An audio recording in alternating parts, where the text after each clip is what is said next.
But all right, so for this week, a lot of times we watch old TV shows on this here podcast, but I recently took a train to Busan from Seoul, and it's one of those like slightly, no, I'm not going to say annoying, just slightly awkward things where it's so hard to tell anybody what I'm up to. Like, hey, where are you at on your travels these days?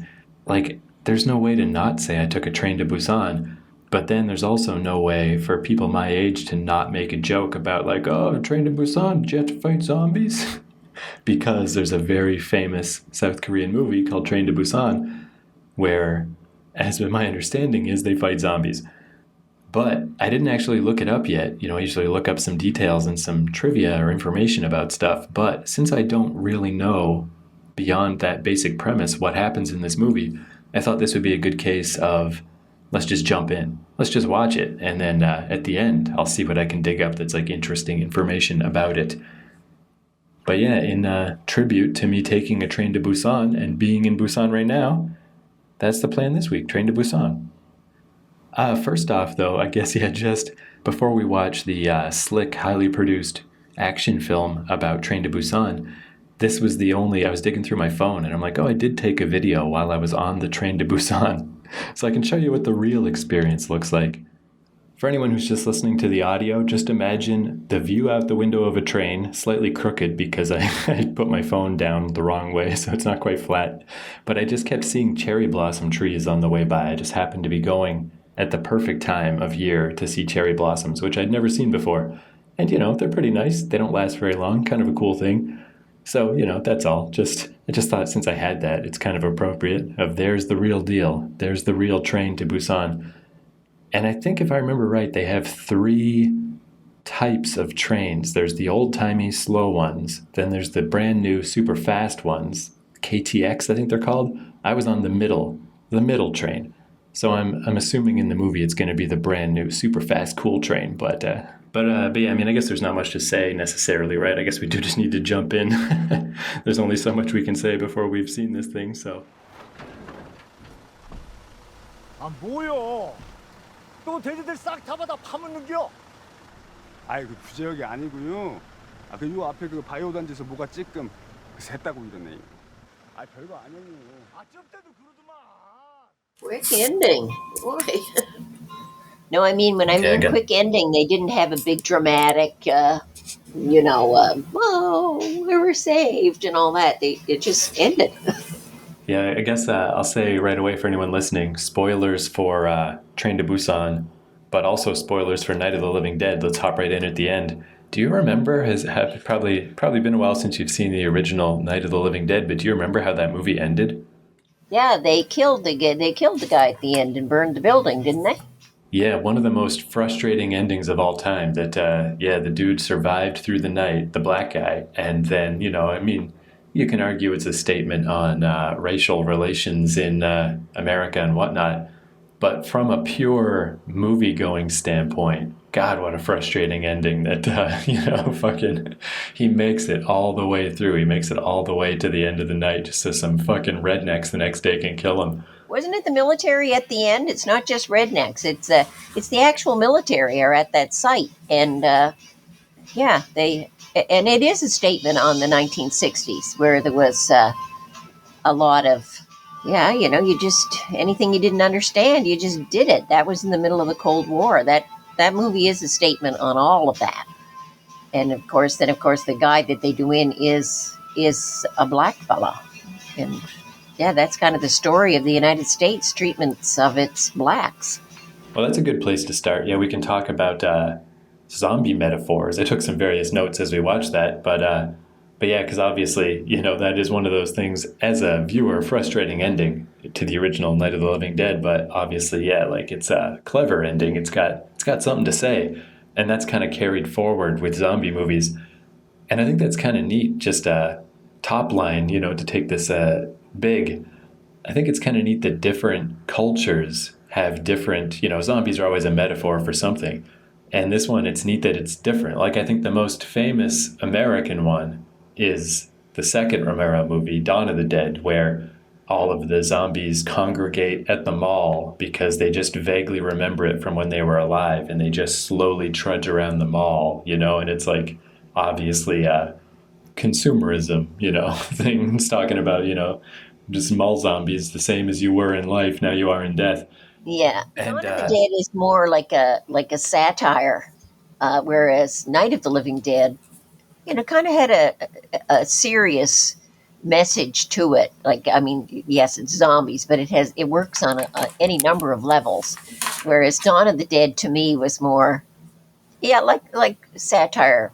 Hey, we're a culture that loves to shop, and even when we're zombified, we still like to be at that place. And then it's kind of neat how in this case, the idea of Asian zombies, I mean, I think, there's so many movies now, just movies in general, but even zombie movies, there's so many that if you can stand out in any way, it's a good step. Like, if there's an image that's indelible in your movie that people will remember, that's kind of a win at this point because, we've all seen 100 zombie movies. And I do think this movie pulled that off in the zombie flood.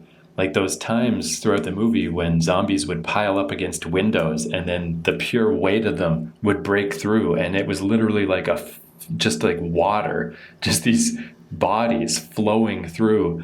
And then at the end, when they're all chasing them, it's like a tidal wave, and it's like very clear imagery that wouldn't even occur to you in North America as much, but that's just life in Asia. Like right now I'm in Busan and I'm in one of these share houses that I've been staying at the whole time where it's like 30 rooms in one floor of a building. It's all packed in, and in the subway, it's all packed in, and just everywhere you go, it's all packed in. And I like that's the metaphor they carry into zombies, is it's just the flood of people that like, it's not this like, oh, the zombies are eventually going to get you. Like in North American movies, this one is like, they're going to get you right now. You're going to drown in zombies.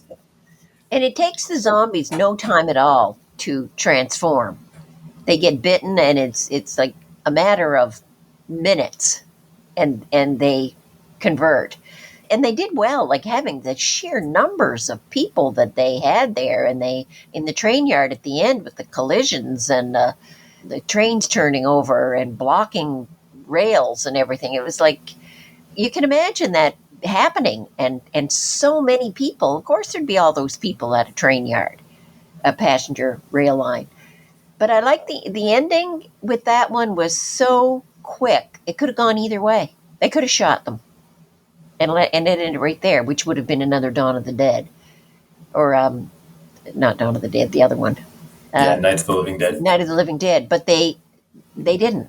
I mean, if that little girl hadn't been singing, those military had already been given the order to shoot them. And if she just hadn't started to sing a song, which we heard earlier in the show, to tie it in, they would have done them in. Yeah, and I think even though it's a slightly schmaltzy ending, I do find Asian cinema is pretty heavy-handed with that stuff too. Like the dad right before he turns when he's remembering back to his daughter being young and, his beautiful last moments, and then he heroically sacrifices himself so that he won't be near them when he turns into a zombie. Like, they're pretty heavy-handed with that type of stuff in Asian cinema especially. It feels kind of like how our movies used to feel, 30 years ago. But I don't mind it because literally everyone else died. I think it's okay that a couple of people made it. That's not asking too much, They didn't spend a whole lot of time dwelling on that. Like his memories of the birth of his child that took maybe 30 seconds? It was very short.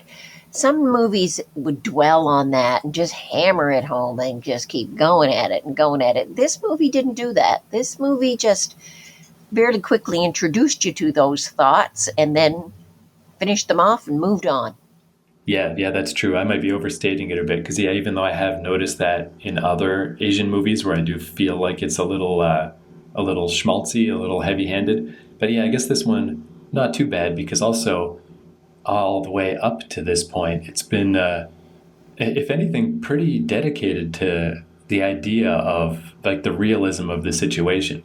Like the guy who ran the train, who was kind of the last boss, who ended up being the ultimate villain.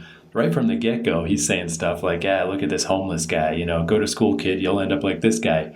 like society doesn't have time for you to dick around. And then as things start to go wrong, many different characters talk about, like, this is not the time to think about other people or to care about other people. You got to do what you got to do to make it through this.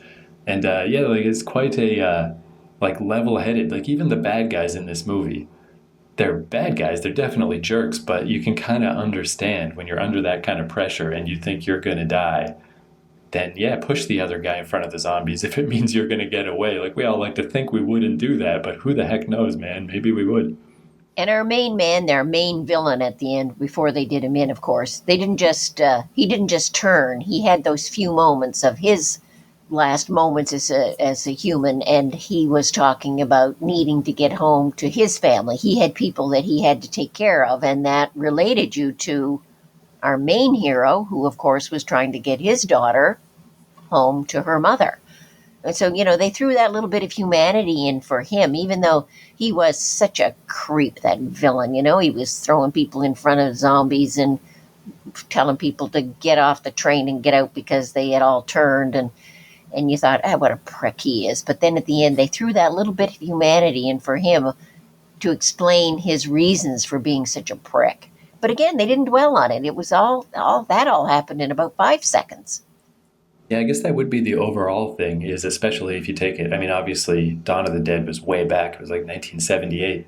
But if you take the two things side by side, Dawn of the Dead is the very slow movie, slow zombies. Even when the guy in that movie gets bit, it's a matter of days, He's like talking to them. It's like, hey, don't kill me right away. I'm going to try not to come back. It's this protracted sequence where everything in this movie happens way, way faster. And that is how North American zombie movies have gotten. It was kind of it's like a debate amongst nerds, like when they remade Dawn of the Dead and the zombies could run. And it's like, is that okay for zombies to run? Is this appropriate? Blah, blah, blah. But I guess what's neat about this movie is all of the speed. There's no question about it. It really does mirror Asian culture, and specifically probably the super stresses of living in Korea. Of like, yeah, why wouldn't it be fast? It would be weird for them to make a slow zombie movie. These zombies are quick. They turn quick. You turn quick. It's all just quick. We don't have time here, Even the transportation, the mode of transportation, they're just not on a regular train, except at the end when they're on that working train. Up to that point, they're on those bullet trains. Everything's just moving fast, fast, fast. The zombies are moving fast. There's not a slow zombie in that damn place. I mean, when those zombies run along that train track at the end, like, they're really moving. And there is a number of them. And, my response when I first saw them was, holy shit, look at the numbers of them. Good. How would you ever get away from that many? It's like a plague. It's like when a 1,000 mosquitoes come at you all at once, and you're like, how do I get rid of them? I just can't. I can hit them or bat them away, but I'll never see the end of this. It was quite exciting. Good movie. Yeah, that's neat too. The idea of just kind of using what you have available to you, where, again, let's just go back to Dawn of the Dead because it's kind of the king of all zombie movies, that they set it in a mall partially because there's just a lot of malls in America. That one, the Monroeville Mall, was just willing to let them film there all night. So it's like, all right, we'll make a movie in a mall. Or I knew a guy who made a low-budget horror movie, and like he had a scene at a gas station. And when somebody asked him, like, what's with the scene at the gas station? He's like, well, it's because my friend has a gas station, like practical reasons. And it's kind of like that here too, is like one of the most famous things about Korea are its trains. Those KTX trains are like, I'd say probably more famous than the Japanese bullet trains, because the KTX ones are just more accessible and affordable, and you can take them day to day. And it's not even like a special thing. It's just how they get around. And they have them all over the country, and they're so available that, yeah, let's make a movie at some of the less busy stations. They'll let us film there. What do we got? We got trains. We got a lot of people. Like, let's do it. This is the movie we're going to make. The other thing I thought was good about it, I mean, we were watching a zombie movie, so we don't need to have a whole lot of introduction to characters. We were introduced to the characters, but what we found out about those people was not like long emotional scenes of introduction. It was at various points we saw little bits of them, which developed the character throughout the movie. We didn't see it. You know how sometimes you're watching something, you see the action-packed beginning, and then you see this long introduction of introducing characters, and we find out what their motive is and who their relationships are and all this sort of thing. This movie didn't do that. This movie just very quickly would give us little snippets of people's introduction of who they were. By the end of the movie, we had quite a good picture of who they were, but it wasn't because it was kind of put at us and again, oh, let me tell you who this person is, and let me tell you so that you can like them and emote with them. And they didn't do any of that. But we got to know the characters and like them at the end anyway. And the acting was excellent in this thing. That little girl, when she's screaming at the end, for her father, what a good little actress.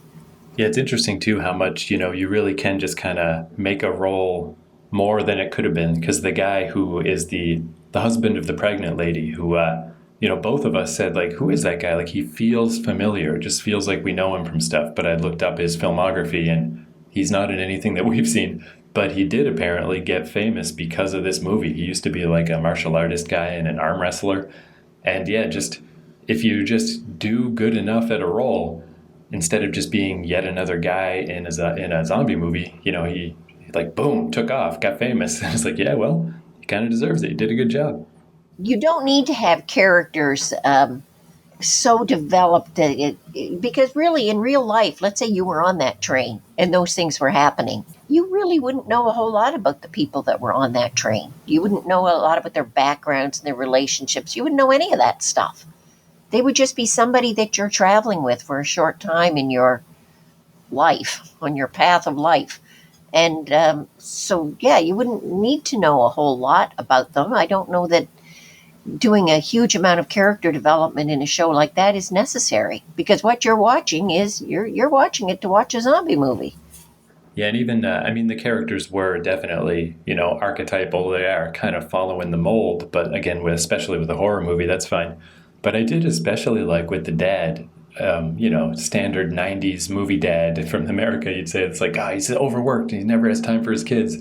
But it was such a good, quick little way to illustrate that it's his kid's birthday, so he buys them the cool toy, which is the Nintendo Wii at this point, and the kid already has one. You got me that last year. Like, that's such because you often see, or we've all probably experienced in real life, like, you didn't quite get the thing you wanted for your birthday, but I've never quite seen that one that, like, you literally got them that exact thing the year before. That was good. But that was just to kind of feed into you the idea that sometimes people think that the kid wanted stuff, but the kid didn't want stuff. The kid wanted time with her father. She didn't want all that stuff. She already had it. Her room was full of that kind of junk. But I did like, too, that, obviously the dad kind of starts off as quite a dick, but as it goes on, he becomes more of a hero. But they still kind of threw him a bone, too, of just like there is some acknowledgement that he's not just working because he loves to work. He's working because he does have to support this family. And again, especially in Korean culture, like, I've been watching things lately since I've been here and researching a bit. Like, the highest suicide rate in the world is South Korea. This place, like, the way I heard it described is there's no redemption arc here. If you fuck up, that's it for you. You're not coming back in society's eyes, You just cannot. In a way, it's like they embraced the most harsh parts of Western and Eastern society. They took the harshest parts of capitalism and of wanting to own things and of the beauty standard, and they took the harshest side of, like, Confucianism, of, like, don't mess up or we're kicking you off the team. You gotta heave ho for your whole life and never stop. So, what's he supposed to do? It doesn't matter if he wants to hang out with this kid, you just, especially in South Korea, that's not how it works. So, yeah, it's interesting in that way, too, of, like, because we've had that character in a million American movies, but America always takes the tack of, like, he always learns the lesson at the end of, like, yeah, work's not that important. Family's what's important. And it's not clear at all that he learned that lesson in this movie, because maybe that's not how it works in South Korea. An interesting point that we talked about the speed of this show. Really, when I'm thinking back of it, the only slow part was at the end when the little girl and the pregnant gal leave the train, and they are walking very, very slowly up that track, and you have all this devastation around them. And I just had this image of what it must have been like for, okay, I'm thinking of Hiroshima and Nagasaki, but it could be any bombed out city where you've had such terrible devastation and you're just a couple of survivors walking among those ruins, like never not knowing what's at the end of the road or what's at the end of the track. So yeah, I like that ending. I thought it was a good contrast with all of the speed that we had seen up to that point. And even I do like too how they do sort of, I think there's a lot of moments in this movie that are pulling at your heartstrings or trying to make you feel a certain way. Or like right before all those jerks on the train got eaten by zombies, they were really acting like assholes. Get out of here. We think you're infected. Like they definitely set you up to knock you down. Like we want you to be annoyed by these people, but then we want you to feel kind of happy that they all got killed. And it's similar here where you feel like annoyed at the military that they're about to shoot 2 survivors. But on the other hand, if Busan is the only city in the whole freaking country that they've managed to secure and that isn't taken over by zombies, which does seem like from the news reports and stuff, very likely, yeah, maybe you do just have to shoot everyone that you see, Like, I think they did a pretty good job of, like, no one's really like the boogeyman. There's, like, some reason for why everyone is acting how they're acting. Well, I give it a thumbs up. I thought it was one of the best zombie movies that I've seen. Yeah, and that seems to be the kind of, I did do some research about it, and as far as trivia and stuff, I didn't find a whole ton. There's not a ton about it, but it just made a ton of money. It was the most, I think 11 million people here in Korea went to see it the year it came out, 2016. It was the highest grossing movie of the year. And then it broke through really well to the Western world. Like I was saying to you, that's the whole reason I know this movie is because I couldn't tell anybody I know that I was going to Busan on a train without this movie coming up. Everybody knows this movie, and everyone but me had seen it. So I'm glad that I finally saw it. Yeah, and as far as I can tell, the guy who made it, he did some animated stuff before this, and this is his first real movie. And then he did do a sequel that is not as well regarded. But basically, yeah, just a success. So I suppose we could just do that with our overall thoughts, but I was taking little notes as we went through. So you want to just go through my little chronological notes of just little thoughts that came to me as I watched that movie? So the first thing is one of the greatest shocks to me coming to visit South Korea. I was in Japan and then, South Korea is right here, so why not? So I went to Seoul in January. And, now that I'm here, I realize I should have known about this. Everyone else knows about this, but I didn't know about this, that there's a huge pollution problem in South Korea. And in the winter, it's real bad. And I was wondering if they were going to cover that up because certainly in K-pop videos and romantic comedies and stuff, they certainly don't dwell on that, But I was glad to see, maybe because it's appropriate to the horror setting, the very first scene of this movie where they're showing the breach at the military and the pig farmers, like, you military jerks, stay off my land. It's polluted as fuck in that scene. And I was like, there you go. That's the real Korea. That's how it looks. And again, I'm sure they only did it because it's a horror movie. But I was glad that they at least, didn't hide it. So you got the environmental pollution, and then you end up with the human pollution in the form of a bunch of zombies. Yeah. There's some symbolism in there. And I liked in that scene, too, that's where we first see a deer coming back to life. So that's one thing, too. Apparently, this thing is so bad, it doesn't just get humans. That's what, apparently the sequel, takes place a few years into the future when Korea is just fucked. and yeah, I guess if it's bringing deer back to life and everything, that would be a real bad situation. But it was really cool how the deer came back to life, and it's similar to how the people did, where it's just laying there dead, but then it sort of spasms onto its back and then just flips up. And that's, I guess that's one thing I'll bring up is I liked the way that they did use computer graphics in this movie, but you could tell it was pretty sparing. You know, like a lot of it was because North American movies, we've gotten to the point where apparently if you use like, you know, even just fake blood pellets and, you know, spraying fake blood on people, then if you got to shoot the scene again, you got to clean up the whole set. So I understand that that's a pain in the ass, but we've gotten to the point that we use computer blood and it's just too much. Like you can just tell that you're looking at computer stuff.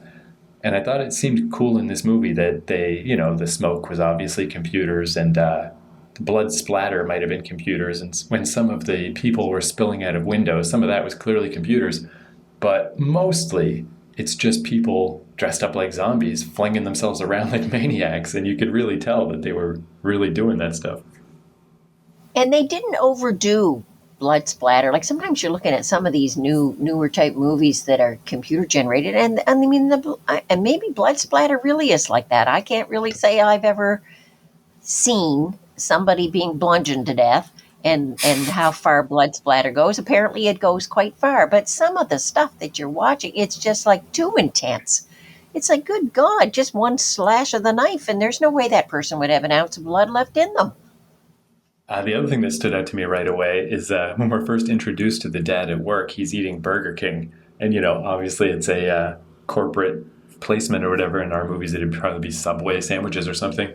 But it's very appropriate because I've been to Burger King so many times, more times than I've ever been in my life since I got here, because sometimes, you know, I'm a North American. I just don't want to figure out what I'm doing, how to get stuff, you know, what to eat. Even at convenience stores and stuff. Convenience stores in Japan are very delightful and fun. Convenience stores in South Korea, no offense, South Korea, but they're difficult. It's like, what am I? Burger King must have been a sponsor because now that I remember that, I that's the first thing I said is, hey, that guy's got Burger King. And you said, yeah, they're everywhere. Tons of Burger Kings. There's one across the street from here. But why I'm bringing it up too is there's this song that plays in the Burger Kings here that apparently it was an old advertising jingle from, I think, the early 80s maybe, but it's still going here. And the first time I heard it, I thought it was so ridiculous because it's like this honky-tonk sounding American guy singing. And the song goes, "This is a Burger King town. It's what a burger should be. This is a Burger King town." And I was like sitting in the Burger King and I took my headphones out and I'm like, am I really hearing that? Is that what they think? Like, because we're in Burger King, we're in America Town? It's like the worst song in the world. But if anyone's ever been to a Burger King in South Korea, you know what I'm talking about. That thing plays like every 15 minutes. And it's the most ridiculous song I ever heard. But speaking of North American franchises, apparently they did not actually film this at Seoul Station. It's just that all the stations look quite uniform here. Because when I saw Seoul Station in the movie, I'm like, oh yeah, I've been there. Like I thought it really was Seoul Station because it looks so similar. But I just want to mention that too, because if there's any Canadians visiting Seoul, if you start to feel homesick, across the street from Seoul Station is a Tim Hortons. And it blew my fucking mind when I saw that because I had no idea Tim Hortons had made it to South Korea. And, you know, it's certainly not famous like Burger King. I only saw 2 of them, but it's there. If you need some Tim Hortons, there you go. That's where you go. Across the street from Seoul Station. And then when they stopped Midway, again, because I think it's just kind of a uniform station design at every city, so that Midway city really reminded me of the train station in Jetchan, which is another city I visited. And it made it extra creepy because, yeah, it's very easy to imagine. Like, I used to go to that station because to get across town, because it's a big train yard, you had to cut through the station. So I'd stop in the station and I'd use the washroom or buy a coffee. And I was in that station quite a bit. And it's like, oh yeah, geez, now there's zombies, you know, it was pretty cool. And I saw, again, I'm a very shallow traveler, obviously going to Burger King and stuff, but one of my favorite things about South Korea is they have these coffee machines in the subway stations and the train stations where it's only 50 cents for a little Dixie cup of coffee. Because I think the idea is if you're just waiting for the next train, you only have a minute or two, you might not have time for a big coffee. But it's perfect for me because I have a tiny bladder, but I love coffee. So I love those 50-cent coffee machines. And I saw a couple of them in this movie. So I don't know that anyone in the world cared about that except me. But I was excited. I was like, oh, there it is, the little coffee machine. And also, they knew the term zombie. Just bring that up because that's a big debate in North American stuff. Are we living in a world where they have zombie movies, or have they never heard of them before? Like, kind of the silliest example is that show The Walking Dead. They always call them walkers. Oh no, he's going to become a walker. And it's like, just say zombie. What's wrong with you? So I like that they know what a zombie is in this. I bet there are most cultures in the world, though, may not know them as zombies or walkers or whatever, but they believe in this an afterlife, or that evil can't just quietly go off to the other world or whatever, if there is such a place. I think that if you look into most cultures and you go way, way back, you'd find these spiritual beings that are evil, man-eaters or scary. Yeah, I bet you'd find it in almost every culture. If you looked into their history, you'd find some of that. Something that is like a zombie. Yeah, it's weird sometimes too, where I don't know as much about South Korean culture, but in Japan, like some of the stuff is so weird. Like if you saw a Japanese vampire, you would never recognize it in a million years. They wear these like flowing, almost like Arabian type clothes, and these fancy hats, almost like a Pope hat. And they almost always have, it's like this piece of paper hanging over their face with a symbol on it that I believe is supposed to be like something that a Buddhist priest did to try to subdue the zombie, but they all have them. And they jump, they hop around. And it's like, nothing about this is like our vampires, but that's how a Japanese vampire is. And it's just like, yeah, just I don't know that relates to this at all, but it just made me think of it. I guess I did, especially like, I'll just skip ahead a little bit, just, but early on before the dad has become heroic, when he's just kind of a dick, I especially like the part where early on passengers are running away from zombies and there's the pregnant lady and he shuts the door on the pregnant lady. Like, that's such a perfect, like, this guy at this point is not a hero. He's a total dick. And like, there's not much worse you can do than shut the door on a pregnant lady. Did our hero do that? Yeah. Because then the cool guy, the arm wrestler guy, once, they do get in and he's like, hey, buddy, I think you owe us an apology. Like, oh, yes. Was that? Yes, that's true. Like, yeah. Like, it was when people were still trying to be polite to each other with this guy. I guess we'll just jump to the end and say that I did really like that carpet of zombies. Like, as the zombies were chasing after their final train, and one guy grabs on, and the next zombie grabs onto that guy's ankle, and next thing you know, it is just like this, like a fishing net of zombies. There's like 40 zombies all holding on to the back of this train, and it's cool because on the one hand, it's like an over-the-top, a little bit ridiculous image, but if you're just a mindless zombie who doesn't get tired and doesn't care that you're scraping your face on the ground, like, yeah, that made sense. They would totally do that. And then how they started, others were coming along and climbing on that carpet. They were using it as a ladder to get up onto the train. That because they could have just stopped with them grabbing onto each other and being like this carpet being dragged along by the train. But no, those zombies were pretty friggin' they're pretty active. And that's what I liked about them. I liked the speed with which they moved. You do get kind of tired of these zombies walking around, with the stilted legs, and they've got a pace that is like, well, it's slow down speed. It's as if they're running on a slow treadmill. I mean, this one, those guys, they moved. Oh, it was neat too, yeah, because I guess every zombie also, there's always slightly different rules to each different thing. It was kind of neat that these ones, the way they worked is visually. Well, I guess from sound as well. If they heard a sound, they would go after it. But if they saw someone, they would run after them. But they were so simple that all they had to do was put newspaper over the window between the doors, and the zombies immediately have no object permanence. Like, they don't realize there's someone behind that. As soon as they can't see you, then they just calm down right away. And it was neat how they used that with the tunnels, because there's just an insane number of mountains in Korea. It's the most mountainous place I've ever been, easily. and it makes Japan look flat. So the trains are going through tunnels all the time, and it's neat how they used that in this movie. That it's like you got a couple minutes while you're in this tunnel when the zombies are kind of like not at full power. They're a lot easier to get by, which was a nice counterbalance because when you're so packed in on a train, it's way worse than being in a mall or a city, like where you have options. Like you have no options in this train. So that was a good way to counterbalance the zombies and to make it somewhat realistic that you actually could progress through the train and not just get torn apart immediately.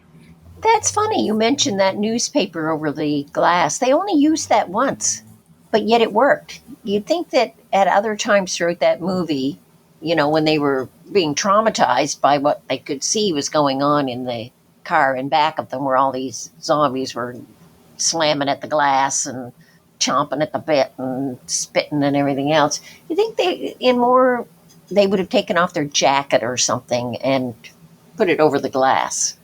Yeah, well, I'm even thinking you could take it further where there was this old video game where you only got in trouble for stealing from a store if the store owner could, was in your line of sight, could see you stealing. And somebody figured out that if you just put a bucket on the store owner's head, because he couldn't see through the bucket, you could steal everything from the store. Yeah. So it's like, what if they did that here? I mean, they probably wouldn't have buckets, but I bet they have sleep masks or something, on the train. If you could get those on the zombie and cover their eyes, would they just stand still and not know what's going on? That would have been my technique. Although getting that close to the zombie is asking to die, but that's what I would have tried to do. Yeah, that would have been a little tricky. But yeah, taking off the seat covers maybe there aren't seat covers though in the train. But if you could take off something and as they're coming at you, throw it at them, like throw it over them. Take some luggage if you had something like a sweater or something and throw it over their head. Like what would happen? Yeah, and that's interesting too, where I don't know what happens in the sequel or how that works 4 years down the road. But maybe it turns into like a nighttime society, if it's way safer to go out at night because the zombies can't see you as well. It's like a reverse vampire situation. Maybe that's how it is. But then, that's doing too much overthink here. I mean, that you're not supposed to take that movie and say, well, what if? Well, what if? It's a zombie movie done for entertainment, and it did a good job. Yeah, well, I mean, that's one reason, too, why it's nice to see a zombie movie in another culture's take on zombies, because you can kind of rewind the clock a bit. Because, man, I mean, if you kept up with zombie stuff in North America, it's so deep up its own butt at this point because it's been 40 years of zombie movies, 50 years. So, yeah, we literally do have movies like that where they just deal with every little detail and every little thing. And it's interesting in a way, but in another way, it's like, can we just get back to zombies, please? But then my last little note is just, I thought it was kind of funny. It wasn't intended to be, but at the end, when the dad is turning into a zombie and the kid is just freaking out and screaming, "Oh no, Dad!" But then as he turns into a zombie more and more, that the sound of screaming fades away and turns into nice lilting piano music. And it was almost like he's like, how nice. I can't hear my yapping kid anymore. I don't think that was what the intention was to be. Yeah, no, not at all. But that's kind of how it seemed. Oh, yeah, and I guess what I was saying earlier about, American zombie movies versus the Korean take on zombies or the Asian take. Let me just finish off with this one last thing, because I don't have a Canadian example, because if there are any Canadian zombie movies, I've never seen them, and they're certainly not famous. But what I do have, me and my friends, we started writing a zombie movie back in the day. I've still got all the notes in case the Canadian Arts Council ever wants to make a Canadian zombie movie. Hit me up, I'm all set. But I think this is telling, too, about how every culture, metaphorizes itself through zombies. Because the idea we had was it was called Frostbite, and the story was that it's springtime and the snow is starting to thaw in a zombie-infested world. And these people who live in a cabin, this family in a cabin, they were pretty much okay during the winter because all the zombies froze. But now it's thawing, and now these thawed-out zombies are coming to kill them. And I mean, I can't think of a more Canadian thing that could ever happen, but that's where our minds went, because that's, in Canada we got snow. That could be kind of interesting. And then I guess, I mean, the original zombies from Haiti, it was, like voodoo. It was the voodoo power of people turning into zombies. And yeah, I just think zombies really are kind of the best for that. If you just want to do a horror metaphor for your own society, what's better than zombies? And I mean, yeah, this holds that to be true. If you want to have a metaphor for South Korea, here you go. Train to Busan. Well, I'm glad you introduced anyway, me to it. I very much enjoyed it. I thought it was excellent. And yeah, anyone listening too, by the way, feel free to steal my Frostbite idea. I don't care. I don't mind. Go ahead. We need at least one Canadian zombie movie, for God's sake. We got to get our stuff together. How come we don't have a zombie movie? But yeah, also just kind of neat, since I am here, And that was kind of creepy too, even just when they're on the radio and they're just like, what's it like there? Is it okay? Is Busan safe? And it's just kind of eerie because it's like, ooh, I'm there right now. Like you start to think that a little bit. Like, what if I went outside and it was zombies?